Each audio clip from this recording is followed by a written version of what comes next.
let's talk about the Richter scale and what it means when you have different magnitudes that you're comparing. The scale is what's called logarithmic, and so it's just not a straight linear scale, and I'm going to explain that better just by using examples. And so we're going to take two values and compare them. So first we're going to compare a 3.0 to a 4.0, and so that's a delta of 1, so just one change in magnitude from 3 to 4. And so what that means is the amount of ground shaking is actually going to be 10 times the amount. That's where that logarithmic component comes in. We'll get to the energy column in a second.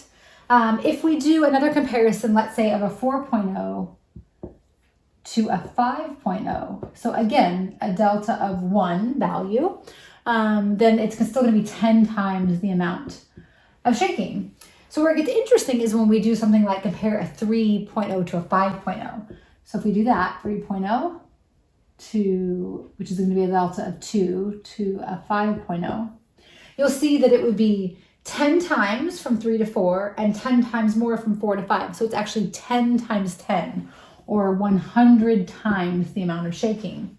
The other way you could think about that is it's a delta of 2, so it'd be 10 to the second power, so 10 times 10. We took that one step further and we did a 3.0 to a 6.0. So now we're a delta of 3. So 3 values different. It'd be 10 times 10 times 10, which would be 1,000 times the amount of ground shaking. Or 10 to the third power, 10 times 10 times 10 is 1,000. And so the values don't actually matter. This could be 7 to 8 or 5 to 6. It's just how many points increase you are from your first value to your second value. If we look at the amount of energy, we're just going to round here. It's not quite the right number, but it's about 30 times the amount of energy released between each 1 point increment. So here, because there's just a delta of 1, it would be 30 times the amount of energy released. If we went from a 4 to a 5, once again, a change in 1 point, it would still be 30 times the amount of energy released.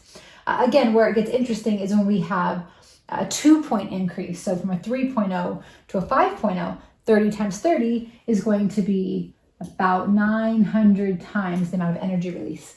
And then we can do the same thing, 3.0 to a 6.0. So it would be 30 times 30 times 30, or 30 to the third power.